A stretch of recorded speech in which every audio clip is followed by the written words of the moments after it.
Era um dia muito quente. O céu estava claro e o sol queimava a pele dos alunos que se amontoavam no pátio da escola, desejando que a simulação de incêndio terminasse de uma vez por todas. Os professores os chamavam pelo nome um a um e levantavam a mão em um processo que parecia não ter fim. No fundo, um pequeno grupo de 4 amigos se divertiam fofocando sobre os outros alunos, tirando o sarro deles. Uma delas, Regina, se fixou em Carmen Winstead, uma aluna bastante impopular na sua classe que sempre era alvo. Estava esperando sua vez em pé sozinha ao lado de um esgoto que estava aberto. De repente, Regina teve uma ideia maliciosa. Se a empurrassem para dentro do buraco, quando a professora dissesse o nome de Carmen, poderiam responder: "Ela está no esgoto", atraindo a atenção de todos que cairiam na gargalhada ao vê-la sair coberta de sujeira. Um sorriso debochado surgiu nos lábios de Regina, que calmamente propôs a ideia ao resto das meninas. E todas aceitaram na mesma hora. Pouco a pouco se foram aglomerando ao redor de Carmen, empurrando-a disfarçadamente como se não a vissem. Por timidez, ela não protestou e se deixou levar.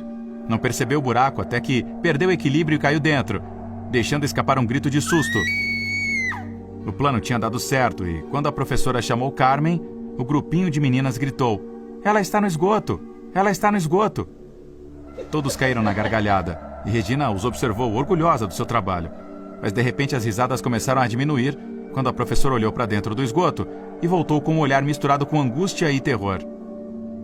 Carmen havia caído de cabeça no buraco e, ao chegar ao fundo, seu pescoço se torceu e sua cabeça ficou em uma posição fisicamente impossível. Seu rosto, com uma expressão de horror, estava meio esfolado pelo atrito contra as paredes do buraco. O sangue que escorria do seu corpo estava tingido de escuro, enquanto se misturava com a sujeira e os excrementos ao redor. Uma lágrima escorreu com um peso pelas bochechas de Regina, que ficou paralisada observando um enorme verme rastejar sobre os olhos abertos e sem vida de Carmen. A polícia chegou logo depois e removeu o corpo em completo silêncio, quebrado apenas pelo zumbido das moscas que o acompanhavam. Durante o interrogatório, as 4 meninas, as únicas testemunhas da queda, disseram que tinha sido um acidente, e a polícia encerrou o trágico evento sem mais delongas. No entanto, meses depois, todos os alunos receberam um pequeno e-mail intitulado "A Empurraram", que alertava para o seguinte: a morte de Carmen não foi um acidente. Os culpados do crime devem assumir a responsabilidade, ou haverá terríveis consequências. Os rumores começaram a se espalhar e as meninas ficaram muito nervosas. Regina tentou tranquilizá-las. Ninguém as viu empurrar Carmen. Devia ter sido alguém que queria fazer uma brincadeira. De repente, uma das meninas desapareceu da sua casa durante a noite. Seus pais pensaram que simplesmente havia fugido e voltaria na manhã seguinte. Mas, ao não aparecer, uma busca foi iniciada nos arredores. Naquela manhã, no pátio da escola, o zelador, enquanto varria as folhas secas, descobriu que o esgoto, que havia sido tampado, estava novamente aberto. Olhou para dentro e descobriu o corpo sem vida da garota, também com o pescoço quebrado e o rosto desfigurado. A polícia presumiu que a própria garota havia aberto o buraco e se jogado nele para tirar a própria vida. Mais uma vez foi decidido encerrar o caso e chamar alguns técnicos para soldar a tampa do bueiro no chão, para que ninguém pudesse abri-la. Mas logo depois foi novamente arrancada do chão, com uma força sobre-humana, quando a segunda das meninas foi encontrada morta nas mesmas circunstâncias.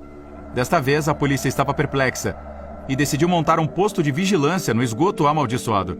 Regina e sua amiga, as únicas sobreviventes do grupo, estavam apavoradas e dormiam juntas à noite para cuidar uma da outra. Em uma dessas noites, Regina, meio adormecida, viu sua amiga sair da cama e caminhar para fora do quarto.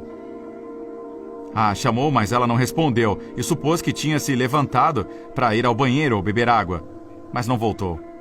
Foi encontrada morta na manhã seguinte dentro de um esgoto em frente à própria casa, com o mesmo pescoço torcido e o rosto destruído com uma expressão de terror. Regina estava desesperada. Passava as noites acordada, esperando que o fantasma de Carmen Winstead viesse buscá-la, e os médicos tiveram que prescrever soníferos para que ela pudesse finalmente descansar. Mas acordou mais uma vez no meio da noite e se levantou da cama. Vagava pela casa sonolenta, sem rumo, sem muita certeza do que fazer. Ao se dirigir para a porta da frente, começou a se assustar. Tentou dar a volta e voltar para o quarto, mas percebeu que não tinha controle sobre seu corpo. Como se fosse uma marionete, como se algo a estivesse guiando para algum lugar. Saiu de casa e atravessou o jardim em direção ao esgoto mais próximo. Ao vê-la, entendeu tudo e o pânico a tomou. Tentou lutar com todas as suas forças, desesperada, mas não conseguiu recuperar o controle de si mesma. Só podia ver o final através de seus olhos. Se agachou e, quase sem esforço, removeu a pesada tampa do bueiro. Parou na borda e, ao olhar a escuridão de dentro, pôde ver um rosto grotesco que a esperava no fundo com um sorriso diabólico. Uai, seu app de vídeos curtos.